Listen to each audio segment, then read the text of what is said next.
Je suis ici à Medjugorje et je suis avec le père. Abbé Pasteur, Et tu viens d'où, père? je viens du Burundi. Et pour toi, combien de fois tu es venu ici? Ça fait la deuxième fois. Et qu'est-ce que c'est Medjugorje pour toi? Medjugorje, c'est un lieu de foi, un lieu de repos, un lieu aussi de méditation où on comprend qu'il y a quelque chose qui attend les pèlerins, un message qu'on essaie d'accueillir. Voilà. Wow! Et beaucoup de gens ici à Medjugorje, ils cherchent leur vocation. Comment tu as su que tu dois être prêtre catholique? Bon, je connais ce poste grâce à des amis, grâce à des paroissiens qui m'invitaient à venir ici, mais auparavant je n'avais pas d'autant parce que j'avais beaucoup d'engagement. Et alors je retenais que c'était un lieu merveilleux, un lieu qui m'attirait, mais j'attendais pour que je puisse y arriver. Et voilà que après beaucoup de temps, un ami m'y a accompagné. Voilà. Et ta première impression de Medjugorje quand tu es venu ici? La première impression, c'est un lieu accueillant. Le premier impact qui m'a touché, c'est comme une personne qui accueille et qui a les bras ouverts pour accueillir. Parce que je logeais tout près de l'église et donc je voyais devant moi l'église avec ses deux tours comme un lieu qui m'accueille. Et tu sens la paix ici? Beaucoup de gens disent qu'il y a tellement de paix ici. Oui, un lieu tranquillisant, moi aussi j'ai noté ça. Et tu sais, la confession est tellement importante ici à Medjugorje. Tu peux expliquer un peu la beauté de la confession. Pourquoi les gens n'ont pas besoin d'avoir peur de se confesser? Il y a des gens qui viennent après 30 ans ici, ils se confessent. Ils sont tellement heureux après. Tu peux expliquer pourquoi? Bon, avant tout, il faut retenir que la confession, c'est un moment de rencontre avec le Seigneur. Et donc, il faut qu'il y ait cette spontanéité. L'homme, dans sa liberté, peut-être ne comprend pas directement ça. Mais quand on essaie d'approfondir, comment est-ce que je pourrais expliquer? On voit que dans la confession, il y a quelqu'un qui attend le pénitent.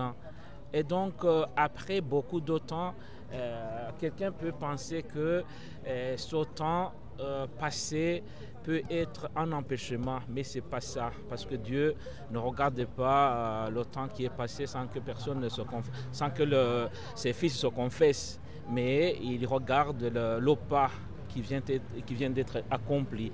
Et donc, ici, en méditant, en rencontrant les personnes, en écoutant les catéchèses, alors le cœur peut être touché. Et voilà que on revient sur ces actes et donc le cœur s'ouvre grâce à ce repos, grâce à ce silence. Et ce lieu, je retiens que ça aide, ça ouvre pour que quelqu'un qui a passé beaucoup de temps, même ceux qui ont passé peu de temps sans se confesser, ressentent ce besoin. Voilà. Wow, incroyable. Et tu sais que peut-être tu as fait l'impression aussi que ça donne l'impression que beaucoup de gens pensent que Dieu le Père, c'est un vieux homme avec une barbe blanche qui est tellement content quand on fait un défaut et il nous met dans l'enfer.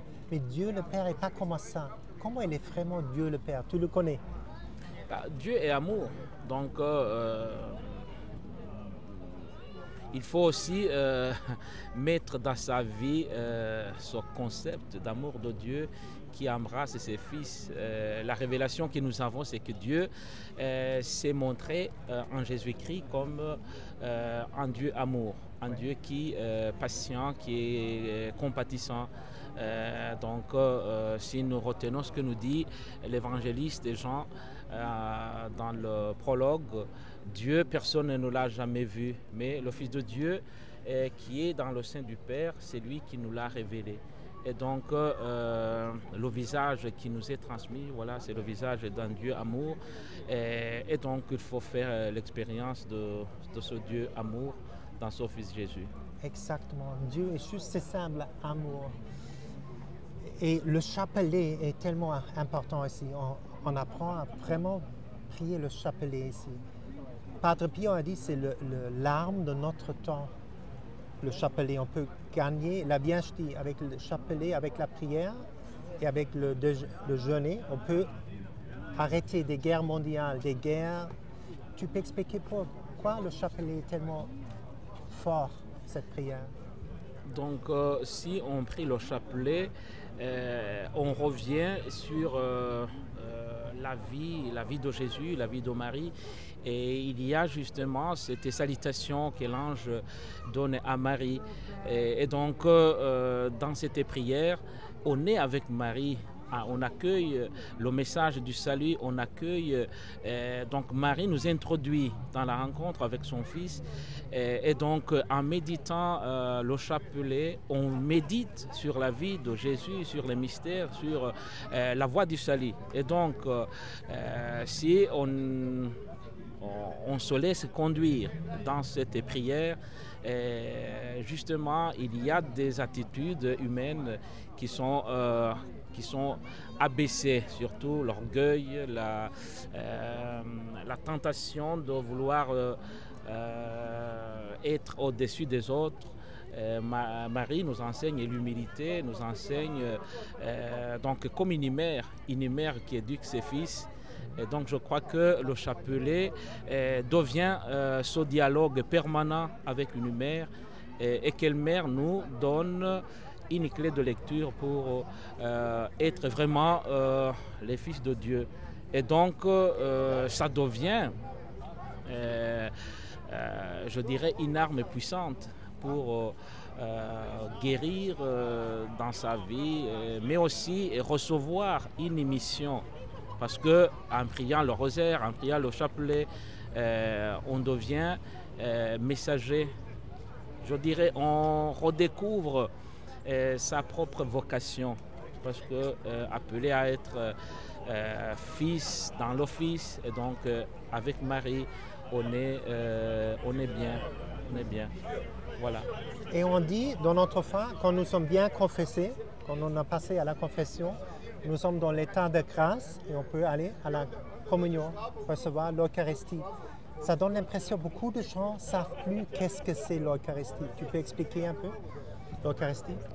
Bon, l'Eucharistie, c'est Jésus lui-même. Parce que au moment de participer à la Sainte Messe, on écoute la parole de Dieu, mais on attend ce moment important que Jésus nous a laissé. Et donc, quand on y est bien préparé, voilà que cette nourriture nous rend Eucharistie, nous rend signe de remerciement dans le monde. Et évidemment, il faut que les participants à la Sainte Messe puissent entrer dans cette expérience de préparation. Parce que quand on va chez un ami ou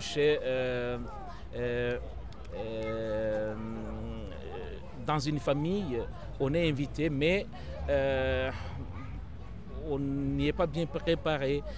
On peut ne pas comprendre combien cette personne vraiment a manifesté de l'amour, a manifesté de la joie pour t'accueillir comme son hôte. Et donc, si on est dans cette atmosphère de préparation, voilà que ce que nous recevons devient aussi notre vie. Nous recevons l'Eucharistie et nous devenons aussi Eucharistie, signe de remerciement dans le monde. Voilà. Vraiment bon. Et le jeûner, c'est tellement important ici. 2 jours, le mercredi, le vendredi, on doit jeûner. La Vierge a dit, pain et l'eau, c'est la meilleure façon de jeûner. Mais aussi, on peut jeûner différemment. Tu peux expliquer un peu la beauté de jeûner? Pourquoi jeûner? Le jeûne exprime une privation de quelque chose, mais on jeûne pour qu'on est dans une condition nouvelle pour accueillir il faut que le jeune soit orienté vers cette rencontre. Et donc, si on jeûne pour montrer aux autres qu'on a jeûné, ça n'a pas de sens. Il faut aussi que la pratique du jeûne soit bien comprise. Et donc, que ce désir d'être avec Jésus croisse, puisse être expression aussi d'amour, de disponibilité dans la vie du qui jeûne. Voilà. Et tu sais, on dit le personnage, la dernière question, le personnage oublié de la Trinité, c'est l'Esprit Saint. Et notre foi, c'est une relation personnelle avec le Christ. Comment une personne peut avoir cette relation personnelle avec le Christ? Pardon?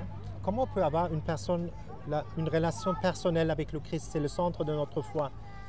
Et l'Esprit Saint, il est là pour nous guider. Comment une personne peut être guidée par l'Esprit Saint? Nous retenons aussi que la troisième personne de la Trinité, même au moment du baptême de Jésus, il est là.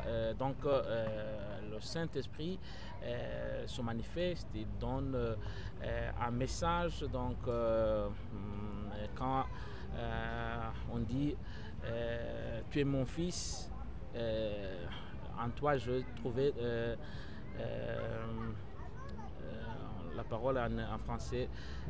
Difficile après 19 ans en Italie, non? De parler en français. Mais quand même, donc pour dire que au moment du baptême de Jésus, l'Esprit Saint est là. Et donc il y a cette révélation. Et donc nous savons aussi que dans tous les sacrements, on invoque le Saint-Esprit. Voilà, donc au moment de la consacration, on invoque l'Esprit Saint. Et donc l'Esprit permet qu'il y ait cette transformation. Et donc même dans la relation avec Jésus et avec Dieu le Père, donc on doit être en relation avec l'Esprit Saint. Juste, il faut l'invoquer, non? Avec le cœur. Viens dans ma vie. Voilà. Explique Oui. Qu'est-ce que je dois faire. Et donc même dans la lecture de la parole de Dieu, si on lit la parole de Dieu comme un récit qui nous parle des événements passés sans invoquer l'Esprit Saint, on risque de lire un texte, n'importe quel texte. Exact. Donc voilà. Et à la fin, dernière question, qu'est-ce que tu dis aux gens? Pourquoi venir une fois ici à Medjugorje? Il faut venir ici à Medjugorje pour redécouvrir la beauté de la vie chrétienne et la beauté aussi de sa propre humanité. Et donc être prêt aussi à la conversion, parce que ici il y a un message de conversion. Donc Marie nous appelle à la conversion pour vivre la vie chrétienne. Exactement, Père. Voilà. Qu'est-ce que je peux dire? Merci pour cette beau interview. Je vous en prie.